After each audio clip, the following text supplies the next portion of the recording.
Welcome back to the deep dive.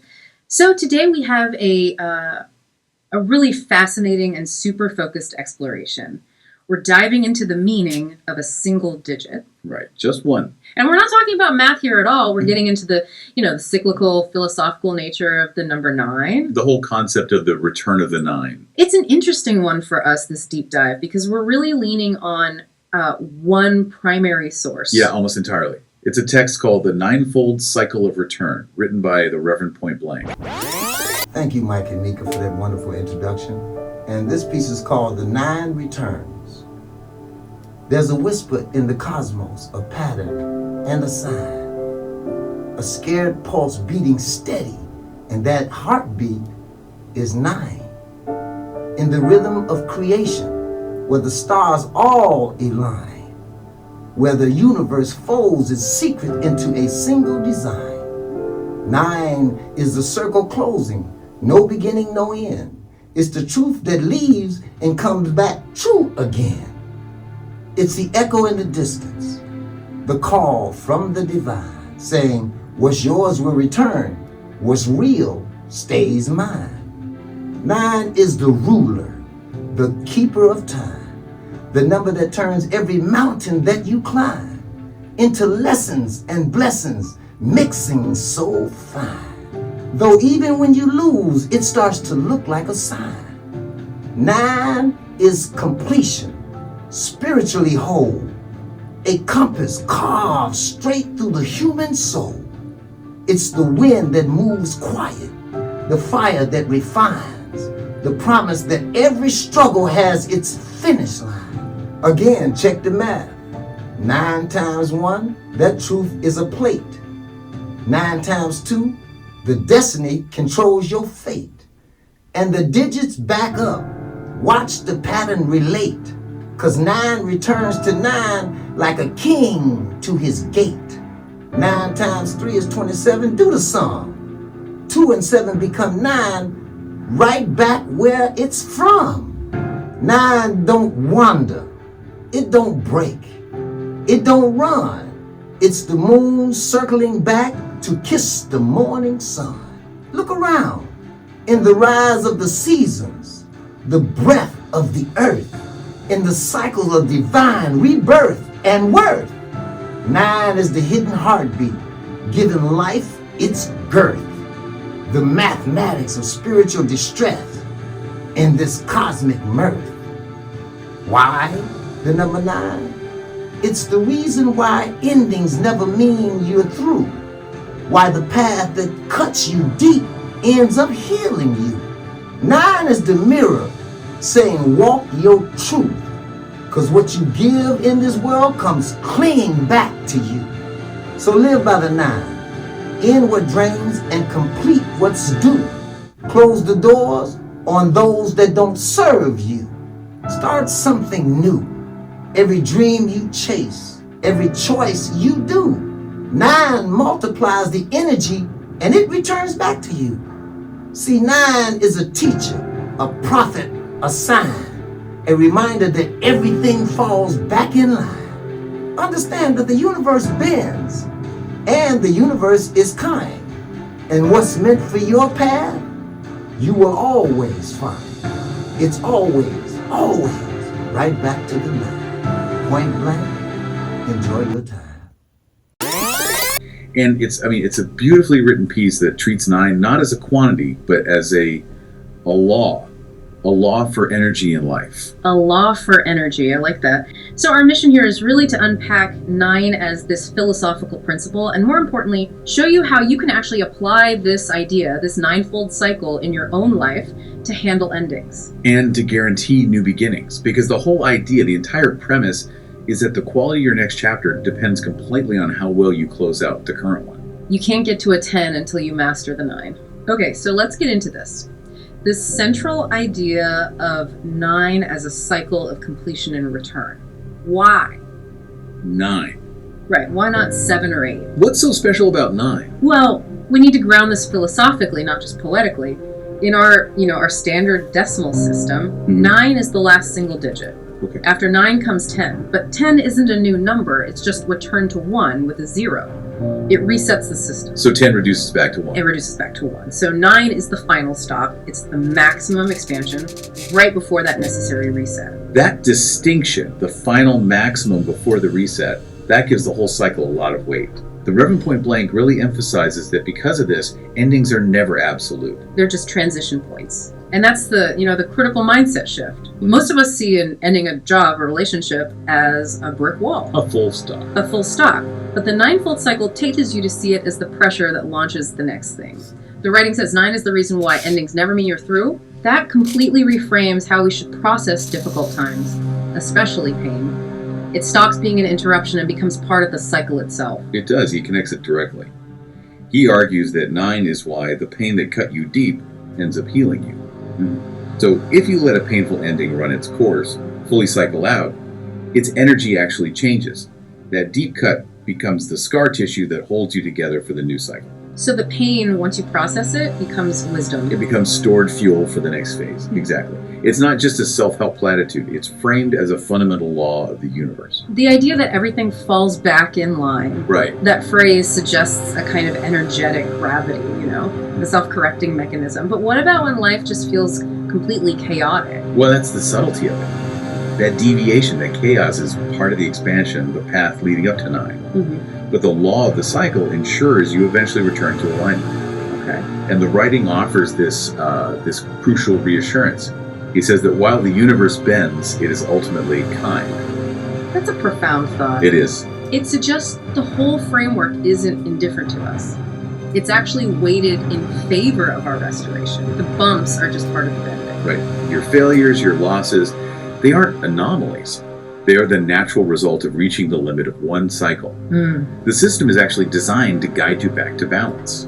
Okay, so moving from that cosmic view to us, how we actually take part in it, the text introduces this really powerful metaphor, 9 as a mirror.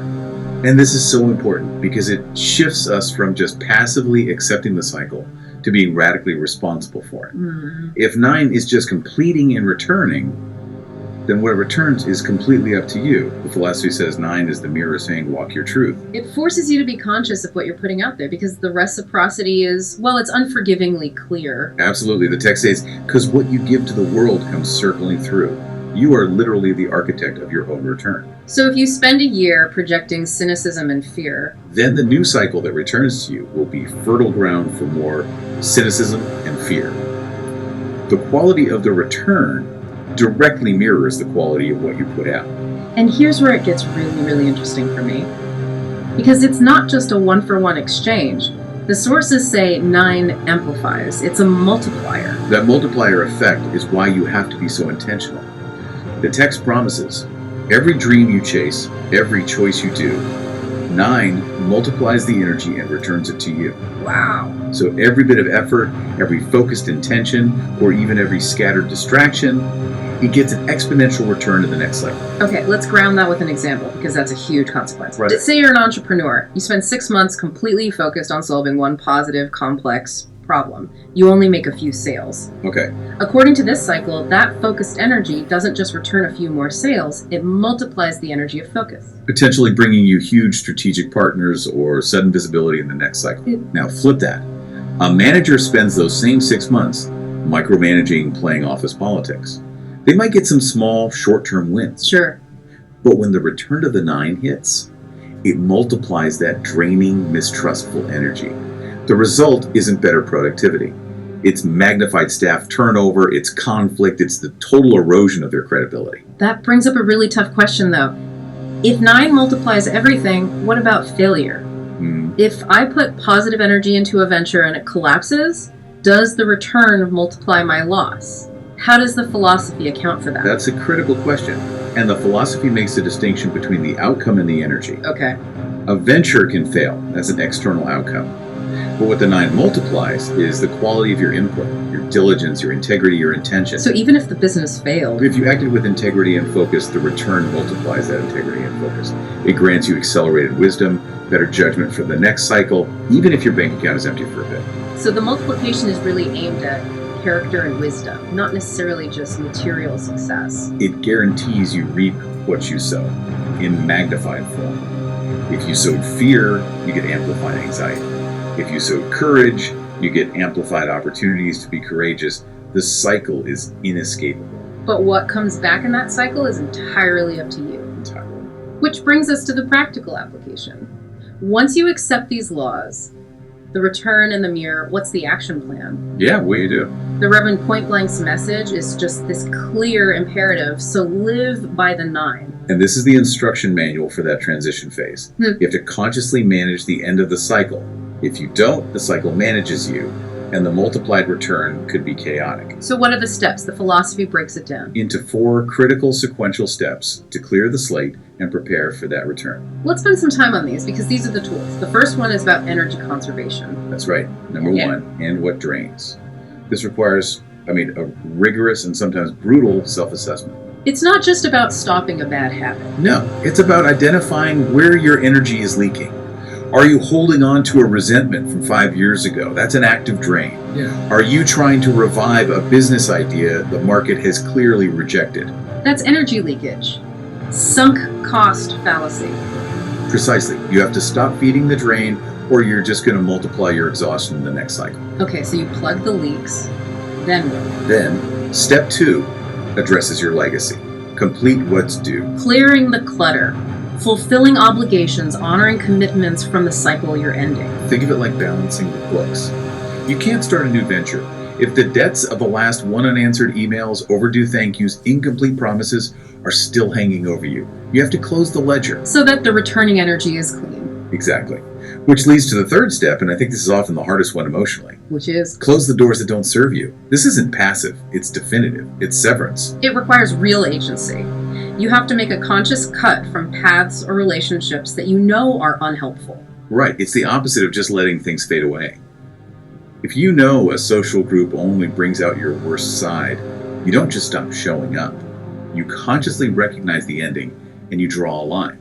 You finalize it. Because if you don't, that draining energy from those half-finished things will just linger and compromise the new return. You're inviting old ghosts into the new house. Exactly. So, end what drains, complete what's due, close the doors. Those 3 are the preparation of the soil. And once those are done, once you've rigorously cleared the past, the 4th step becomes the natural immediate result. Which is? Start something new. It sounds like an energy vacuum. Clear the space, and the new energy, the return, rushes in to fill it. It does.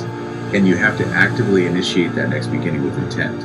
You must define what you want multiplied. Because if you clear the deck but then just drift, the universe will still multiply something, but it might just be whatever low-level distraction is around. So starting something new with intention is how you guide the return. It's empowering, really, to think of 9 as this constant source of wisdom.